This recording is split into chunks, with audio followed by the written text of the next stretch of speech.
আমরা বলছিলাম তওবা করার জন্য অর্ডার কার? আপনি কেন তওবা করবেন? আল্লাহ তাআলা বলে দিয়েছে। আমার ভাইয়েরা শুনুন, আপনি কখন তওবা করবেন? চেয়ারম্যান সাহেবকে আপনি ফোন দিবেন, নির্দিষ্ট টাইম রয়েছে। মেম্বার সাহেবকে আপনি ফোন দিবেন, নির্দিষ্ট টাইম রয়েছে।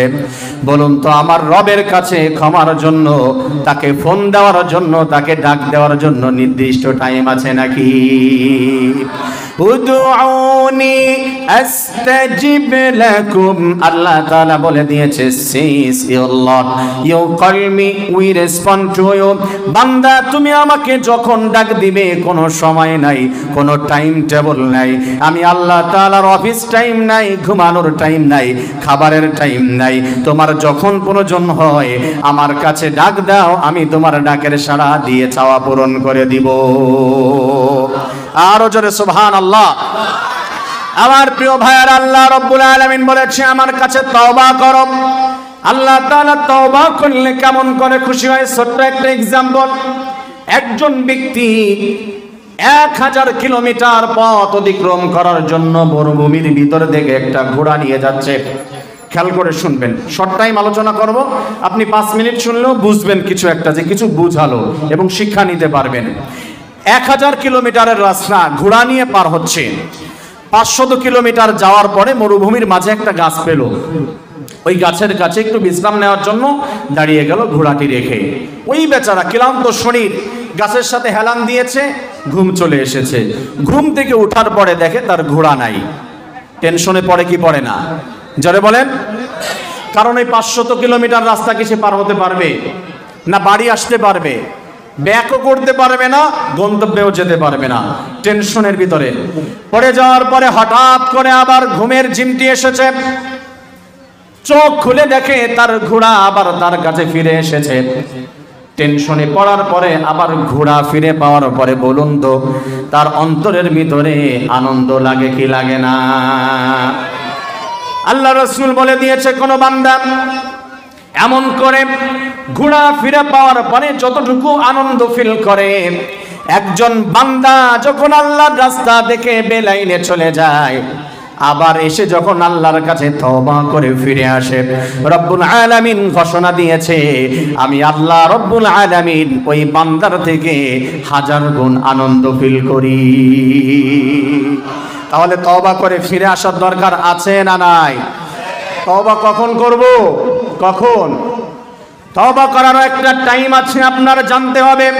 এবছর ইজতেমায় গিয়ে তারপরে পরিপূর্ণ ইমানদার হয়ে যাব, আর না হয় চরমনায় গিয়ে ইমানদার হয়ে যাব, আর না হয় উমরা করে ইমানদার হয়ে যাব। আমার প্রিয় ভাইয়েরা, আপনি সেই ইজতেমার সময় পর্যন্ত বেঁচে থাকবেন, গ্যারান্টি আছে নাকি? কোনো গ্যারান্টি নাই। তার মানে ইনস্ট্যান্ট এইখানে এখন থেকে তওবা করে পাক্কা মুসলমান হওয়ার দরকার আছে না নাই?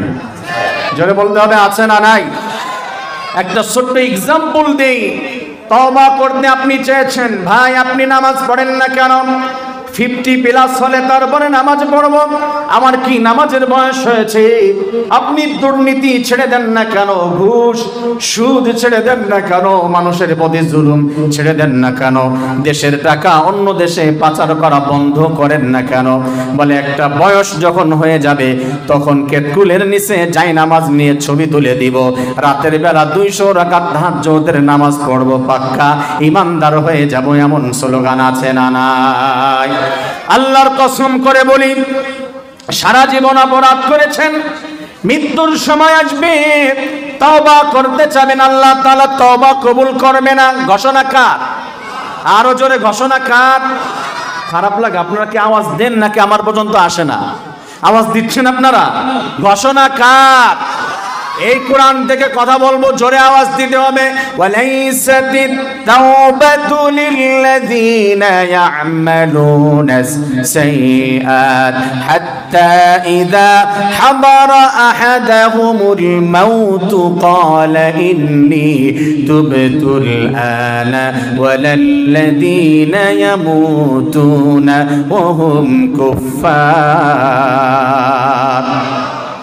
ইন্নাল্লাহা লা ইয়াকবালু আত-তাওবাতা আন ইবাদিহি মা লাম ইগরগির উলামায়ে কিরামগণ রয়েছে, মৃত্যুর গড়গড়া যখন চলে আসবে, বিপদ যখন চারপাশে আপনাকে ঘিরে ধরবে, দুর্নীতি জুলুম বাটপারি করতে করতে যখন আপনি শের পুড়িয়ে ফেলবেন, তখন আপনি তওবা করতে চাইবেন, দাবি মানতে চাইবেন, তখন আপনি একটা 3 মিনিটের ভিডিও বার্তা দিতে চাইবেন।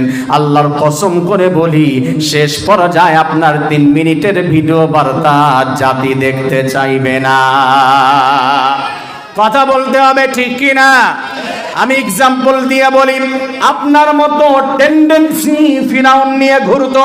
ফিরাউন জানতো আল্লাহ এক, আল্লাহ তাআলা ক্ষমা করতে পারে, মৃত্যুর সময় কালিমা পড়ে মুসলমান হয়ে যাবে। ফিরাউন যখন লোহিত সাগরের ভিতরে চুবুনি খাচ্ছে, কাদার ভিতরে পড়ে গিয়ে তখন ঘোষণা দিচ্ছিল, আমানতু আন্নাহু লা ইলাহা ইল্লাল্লাযী আমানাত বিহি বানু ইসরাঈল। ফিরাউন একজন স্বৈরাচারী বাদশার নাম। কার নাম? ফিরাউন কি কোনো ব্যক্তির নাম? ভালো মতো বুঝতে হবে, ফিরাউন কোনো ব্যক্তির নাম? কোনো ব্যক্তির নাম নয়, নেভার, কোনো ব্যক্তির নাম নয়। স্বৈরাচারী, লম্পট, বাটপার, দুর্নীতিবাজ একজন জালিম বাদশার নাম হলো ফিরাউন। কথা বলেন ঠিক কি না? ফিরাউন জুলুম নির্যাতন করতে করতে সারাক্ষণ শুধু নবীর পিছনে লেগে থাকতো। নবীদেরকে জুলুম নির্যাতন করে চারপাশে যখন জনগণ তাকে ঘিরে ফেললো, আর পালানোর রাস্তা খুঁজে পায় না, তখন বলতেছিল, আমি একটা স্লোগান দিতে চাই, আমি এক দফা দাবি মেনে নিতে চাই। দাবি একটাও মানে নাই। লাস্ট পর্যায়ে এসে বলেছিল, আমানতু আন্নাহু, আমি ঈমান আনতেছি তাহার উপরে, লা ইলাহা, কোন ইলাহ নাই, লা ইলাহা ইল্লাল্লাযী আমানাত বিহি বানু ইসরাঈল, বানি ইসরাঈল যেই নবী, যেই আল্লাহর উপর ঈমান আনেছে, আমি তার উপর ঈমান আনতে চাই। এই কথা বলেছিল।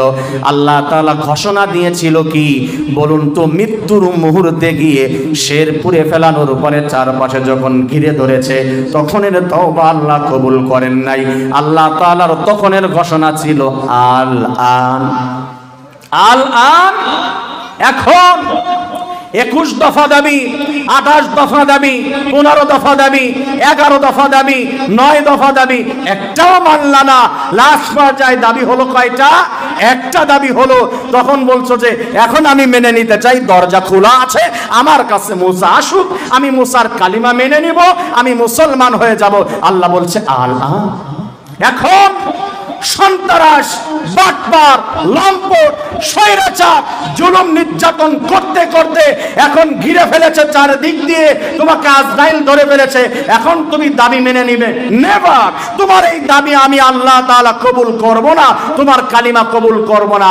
হযরতে মালাকুল মাউত ওর গলা ধরে, ঘাড় ধরে কাদার ভিতরে ঢুকিয়ে দাও, ঘাড় ধরে কাদার ভিতরে চুবিয়ে ধরে কাদা খাইয়ে খাইয়ে দুনিয়া থেকে বিদায় দিয়ে দিলেন কে?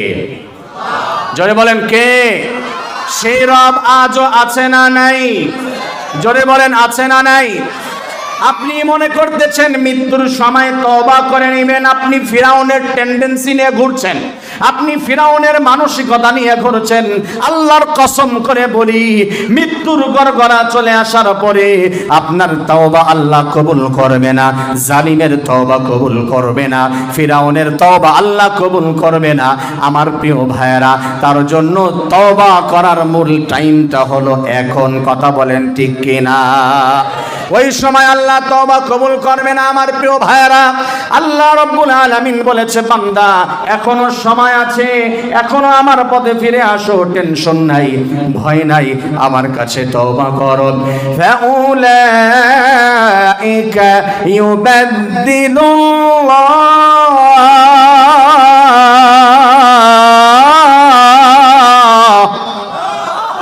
এই নাকি আওয়াজের অবস্থা? আরো জোরে আল্লাহু আকবার। একটা ছোট্ট এক্সাম্পল দেই, বোঝার চেষ্টা করেন আপনি তওবা করবেন কিনা। আমার প্রিয় ভাইয়েরা, আমার হাতের ভিতরে যে টিস্যু আছে, এটা কি পরিষ্কার? এই যে ঘাম মুছলাম, বলেন এটা কি পরিষ্কার আছে? অপরিচ্ছন্ন না? এই বুড়িগঙ্গার পানি কি পরিষ্কার? পরিষ্কার নয়। বুঝাই আপনাদেরকে, এই ডান হাতের টিস্যু কি পরিষ্কার? তওবা হচ্ছে এমন, এটা আপনার চুরি, এটা আপনার ডাকাতি, এটা আপনার ছিনতাই, এটা ইফতিজিন, এটা যত প্রকারের অপরাধ আপনার আছে আল্লাহ তাআলা বলেছে বাদদালা ইউবাদদিলু, আমি আল্লাহ তাআলা পরিবর্তন করে দেই।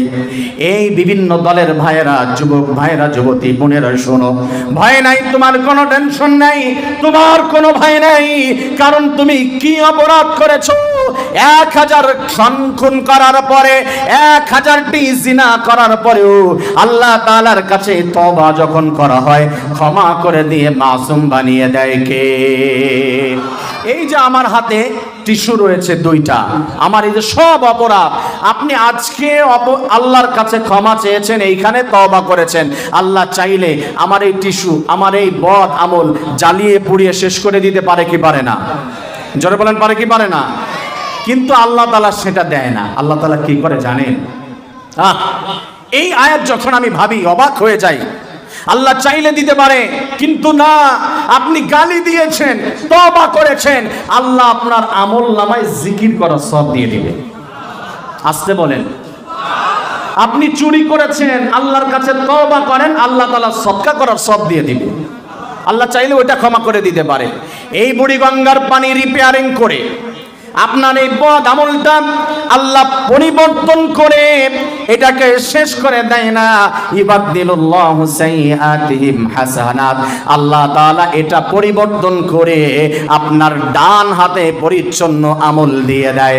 আপনার সমস্ত অপরাধগুলি জ্বালিয়ে পুড়িয়ে শেষ নয়, এইগুলাকে নেকি বানিয়ে আপনার আমলনামায় অ্যাড করে দেয় কে? আরো জোরে বলেন কে? তাহলে তার কাছে তওবা করার দরকার আছে না নাই? আজ আল্লাহর কাছে তওবা করি, আল্লাহ আমাদের জিন্দেগির সমস্ত অপরাধ ক্ষমা করে দেন, আমিন। আল্লাহ আমরা যেন অপরাধ থেকে দূরে থাকতে পারি, তৌফিক দান করে দেন, আমিন। কষ্ট হচ্ছে আপনাদের? কষ্ট হয়? আলোচনা চলবে? কতক্ষণ চলবে? আমি কতক্ষণ চালাবো? সারা রাত চালাবো আমি একা? আরো আলোচকরা এরা কি করব? আমি অল্প একটু সময় নিব, কর্তৃপক্ষ যতক্ষণ টাইম দিবে, মন খারাপ করবেন না। আমি আপনাদের পাশেই আসতেছি, পাশেই আছি হাজারীবাগে, ইনশাআল্লাহ আপনাদের একবারে পাশেই চলে আসতেছি। আগামীতে দেখা হবে, কথা হবে। যতটুকু টাইম দেওয়া হয়েছে আমি তার ভিতরে আরেকটু সামনের দিকে আগাবো ইনশাআল্লাহ। কষ্ট পাচ্ছেন কেউ? আমি কাউকে গালি দিয়েছি? কাউকে গালি দিই নাই। কথা বলেছি কার? আল্লাহ তাআলা। লজিক দি আমার প্রিয় ভাইয়েরা, আসুন আমরা তওবা করে খাঁটি মুসলিম হয়ে যাই। 2 নম্বর শব্দ আল্লাহ তাআলা বলেছেন আল-আবিদুন, ইবাদত করতে হবে কার? আল্লাহ তাআলার ইবাদত করতে হবে। আল্লাহ তাআলা ঘোষণা দিয়েছেন ওয়া মা খালাকাতুল জিন্না ওয়াল ইনসা ইল্লা লিয়াবুদুন, আমি মানুষদেরকে এবং জিনদেরকে কেবলমাত্র সৃষ্টি করেছি ইবাদত করবে কার? এইখানে আল্লাহ তাআলা স্পেশালি কোনো ইবাদতের কথা বলেন নাই। তার মানে 24টি ঘন্টা আল্লাহ তাআলার ইবাদত করতে হবে। আমার প্রিয় ভাইয়েরা, 24টি ঘন্টা ইবাদত করতে রাজি আছি কে কে? আলহামদুলিল্লাহ, আপনাদের তো ভালো হিম্মত, হাত নামান। 24 ঘন্টা পারবেন ইবাদত করতে? পারবেন? হ্যাঁ পারবেন? ছোট্ট একটা টিপস আমি শিখিয়ে দেব আপনাদেরকে। যদি আপনি মানতে পারেন 24টি ঘন্টা আপনার আমলনামা ইবাদতের সব দিবেন কে? সেটা বলবো ইনশাআল্লাহ। বলি শুনেন, আমি শর্ট করে বলি যেহেতু টাইম অল্প দেওয়া হয়েছে। আমাদের এমন একটি কমপ্লিট কোড অফ লাইফ আল্লাহ রাব্বুল আলামিন দিয়েছে। আমাদের ধর্মে মানব জীবনের এমন কোন কর্মকাণ্ড নেই যেটা আমাদের ইসলামের ভিতরে, কোরআনের ভিতরে নেই। কথা বলেন ঠিক কিনা? জোরে বলেন আছে না নাই? একটা মানুষের জন্ম থেকে নিয়ে মৃত্যু পর্যন্ত যত কাজ আছে প্রত্যেকটি বিষয় কোরআনের ডিরেকশন আছে না নাই? আপনি কেমন করে রাষ্ট্র পরিচালনা করবেন কোরআনে আছে না নাই? অর্থনীতি আছে না নাই? সমাজনীতি আছে না নাই? শিক্ষানীতি আছে না নাই? রাজনীতি আছে না নাই? না, এটা মেনে নেওয়া যায় না। কোরআনে রাজনীতি নাই নাকি? আছে? কোরআন ছাড়াই পৃথিবীতে রাজনীতি হতে পারে না। কোরআন ছাড়া রাজনীতি হতে পারে না। কোরআন মানেই তো হচ্ছে রাজনীতি, আর কোরআনের বাইরে কখনো রাজনীতি হতে পারে? রাজনীতি মানে কি? রাজার নীতি। রাজাকে আর না বলতে আপনাদের লজ্জা লাগতেছে, শেখ মুজিব রাজা নাকি, নাকি পালিয়ে যাওয়া বাবু রাজা কে? আল্লাহ। তার নীতির নাম কি? এটাই তো রাজনীতি, এর বাহিরে কোনো রাজনীতি হতে পারে না। কোরআনের বাহিরে যে রাজনীতি, এটার নাম রাজনীতি নয়, এটা চেয়ার নীতি, পকেট নীতি, পেট নীতি, এরকম ডাকাতি। মানুষের চেয়ারগুলো দখল করে জোর করে প্রভুতে রূপান্তরিত হয়ে জুলুম নির্যাতন করে মানুষদেরকে পথে বসিয়ে দিয়ে এই দেশের টাকা অন্য দেশে পাচার করে সুইস ব্যাংক ভর্তি করে দেশ থেকে পালিয়ে যাবার নাম রাজনীতি হতে পারে না, এটা গুন্ডা নীতি। রাজনীতি কেবলমাত্র আল কোরআন ইসলামের বাহিরে রাজনীতি হতে পারে না। কথা বলেন ঠিক কিনা? আপনারা 1000 প্রশ্ন করবেন, আমি 1000 প্রশ্নের উত্তর দিয়ে দিব, কারণ পড়াশোনা করেছি ইউনিভার্সিটি, কওমি মাদ্রাসা, আলিয়া মাদ্রাসা, গবেষণা করে বলছি, নিজের থেকে গলাবাজি করছি না। আমার প্রিয় ভাইয়েরা, আল্লাহ রব্বুল আলামিন বলে দিয়েছেন 24টি ঘন্টা তার ইবাদত করো। আমাদের 24 ঘন্টা যদি ইবাদত করতে হয়, রাসূল করিম সাল্লাল্লাহু আলাইহি ওয়াসাল্লামের আদর্শ আমাদের জীবনের প্রত্যেকটি পর্যায়ে আছে না নাই? প্রত্যেকটি পর্যায়ে রয়েছে। একটা মানুষ কেমন করে ঘুমাতে যাবে, রাসূলের আদর্শ রয়েছে। ঘুমাবে কিভাবে, সেখানেও আদর্শ। ঘুম থেকে উঠবে, সেখানেও আদর্শ। ঘুম থেকে উঠার পরে কাজে যাবে, কলেজ, ইউনিভার্সিটি, মাদ্রাসায় যাবে, মসজিদে যাবে, অফিস, আদালতে, ব্যবসা প্রতিষ্ঠানে রাসূলের আদর্শ রয়েছে। কিভাবে খাবার খাবে আদর্শ রয়েছে, বসবে আদর্শ রয়েছে। প্রত্যেকটি পর্যায়ে তার আদর্শ রয়েছে। এবং আমাদের ইসলামের ভিতরে এমন সুন্দরভাবে সাজিয়ে দেওয়া হয়েছে, একটা মানুষ কেমন করে খাবার খাবে, ইভেন স্ত্রীর সঙ্গে সময় দিবে, সেখানে আদর্শ আছে না নাই? এমন ধর্ম কোথাও আপনি দেখাতে পারবেন না।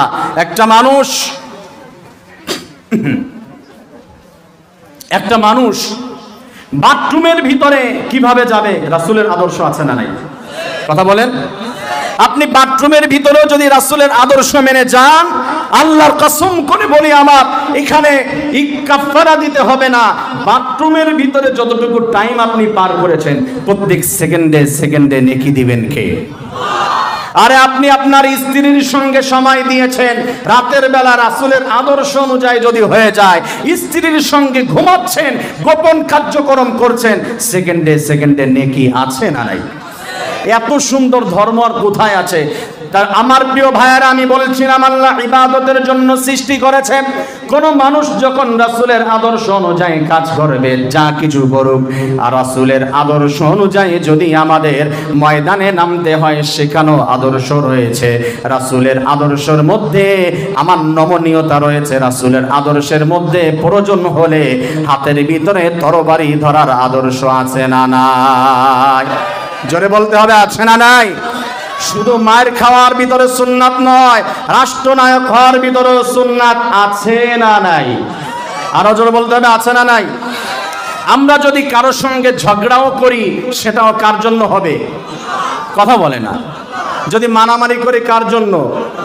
না, অনেকে বলছে না যে মারামারি কি ইসলামে আছে, তাহলে রাসূল যে যুদ্ধগুলো করেছে এগুলো কি? রাসূলের জন্য ময়দানে নেমে রক্ত দেওয়ার বিধানও আছে না নাই? আমাদের কারো প্রতি মহব্বত, কারো প্রতি ঘৃণা, কারো প্রতি ভালোবাসা, কারো প্রতি দুশ্মনী, এটাও হবে কার জন্য? আরো জোরে বলেন। মান আহাব্বা লিল্লাহ ওয়া মান আবগাদা লিল্লাহ ওয়া আ'তা লিল্লাহ ওয়া মান আলিল্লাহ ফাকাদ ইসতাকমালাল ঈমান। আমাদের ভালোবাসা সবই যেন হয় মহান প্রভুর জন্য, রাখব ঘৃণাগুলো তাও যেন হয় সবই প্রভু তোমার জন্য। ভালোবাসি বাসি ভালো, ভালোবাসি প্রভু তোমাকে। ইয়া হাবিবি ইয়া রাসূলুল্লাহ, হৃদয়ে গেঁথেছি তোমাকে। When we love someone, we want to love him forever. you. When we hate someone, we will hate to be close to you. We love you, we love you, we will love you forever. Ya Habibi, Ya Rasulullah, হৃদয়ে গেঁথেছি তোমাকে, আমাদের ভালোবাসা সবই যেন হয় মহান প্রভুর জন্য, রাখব ঘৃণাগুলো তাও যেন হয় সবই প্রভু তোমার জন্য। ঠিক কিনা? আরো জোরে বলেন ঠিক কিনা? মান আহাব্বা লিল্লাহ ওয়া মান আবগাদা লিল্লাহ ওয়া মান আ'তা লিল্লাহ ওয়া মান আ'া লিল্লাহ। কারো প্রতি মহব্বত, কারো প্রতি দুশমনি, কাউকে বুকে টেনে নেওয়া, কাউকে বুকের থেকে ছুঁড়ে ফেলে দেওয়া, এই সব কিছু হয়ে যাবে ফাকাদ ইস্তাকমালাল ঈমান। এটার উপরে ইস্তেকামতের সাথে থাকতে হবে, এটা ঈমানের উপরে রাখতে হবে। আমাদের সব একজনের জন্য হয়, তার নাম কি? আমার প্রিয় ভাইয়েরা, বলছিলাম হুজুর এসে গিয়েছে, 1 মিনিটের ভিতরে ছেড়ে দিব। যে আয়াত না হয়েছিল ইবাদত আল্লাহ তাআলার জন্য করতে হবে, আমরা জন্ম থেকেই কার্যক্রম করছি কি করছি না? হ্যাঁ, জন্ম থেকেই কিন্তু কাজ করছে। আমি ব্যাখ্যা দিতে গেলে সময়ের প্রয়োজন। যে আমি বলি ভাই এখন কি করছেন? হুজুর কিছু করি না, চুপ করে বসে আছি। এই বসে থাকাটা কাজ। আমি শুনছি, এটা কাজ। আমি বলছি, এটা কাজ। প্রত্যেকটি সময় কাজের ভিতরে কিন্তু কাজ হয়ে যাবে রাসূলের আদর্শ অনুযায়ী, তাহলে আমাদের সব হয়ে যাবে। এরপরের শব্দ হচ্ছে আল হামিদুন, প্রশংসা কার? জোরে বলেন কার? 1 কাপ চায়ের মাধ্যমে অমুক ভাইয়ের চরিত্র ফুলের মতো পবিত্র, নামাজ পড়ে না 1 ওয়াক্ত, বলা যাবে? জোরে বলেন প্রশংসা কার? আল্লাহর জন্য। আমাদের রোজা হবে কার জন্য? আমাদের সালাত কার জন্য? নাকি মসজিদের কমিটিতে থাকার জন্য? নাকি এলাকার হাজী সাহেব নাম শোনার জন্য? নির্বাচনে দাঁড়িয়েছি ভোট নেওয়ার জন্য, সালাত না সালাত কার জন্য? কুল ইন্না সালাতি ওয়া নুসুকি ওয়া মাহইয়ায়া ওয়া মামাতি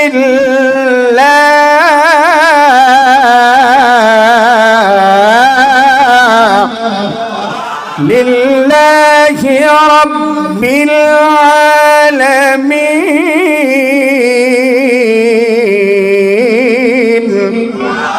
আল্লাহ বলছে সালাত আমার জন্য হবে, সৎ কাজের আদেশ করতে হবে, মুমিনের গুণ।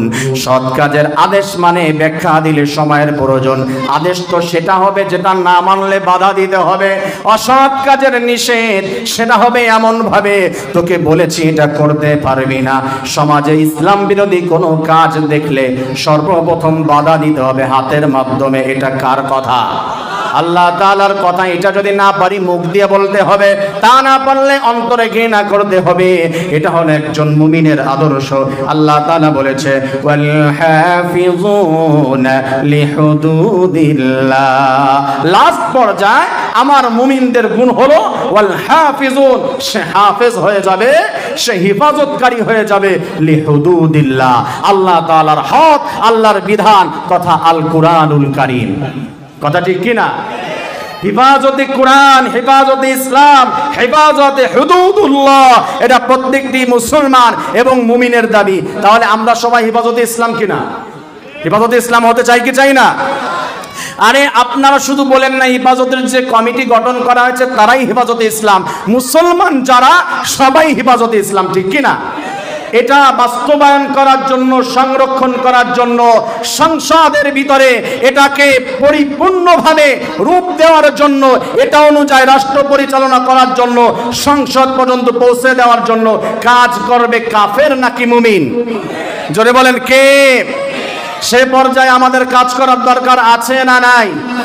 যদি সেইখানে কাজ করতে গিয়ে, ইসলামী আন্দোলন করতে গিয়ে যদি ইসলামকে প্রতিষ্ঠা করার জন্য আমাদের যদি হাতে হাত করা চলে আসে, মাঠে থাকবো তো আমরা? যদি বুলেটের ভয় দেখানো হয়, ময়দানে থাকবো তো? যদি আমাদের আয়না ঘরে আবার ঢুকিয়ে নেওয়ার ভয় কোনো দল কোনো রাষ্ট্র দেখাতে চায়, আমরা ময়দানে থাকবো তো? যদি জীবন দিতে হয় আমরা ময়দানে আছি তো?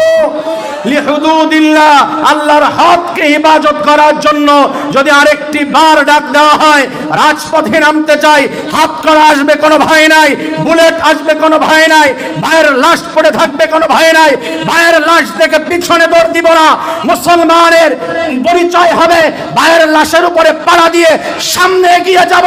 যদি হাত করা আসে, ফাঁসির মঞ্চে ঝুলতে হয়, যদি আয়না ঘরে যেতে হয়, জীবন দিতে হয়, রক্ত দিতে হয়, আল্লাহর জন্য তৈরি আছি। কে কে লিল্লাহি তাকবীর। হয়েছে একা একা চিল্লায় গলা বাটাইলে আমি একটা লোক তাকবীর দেওয়ার মতো নাই।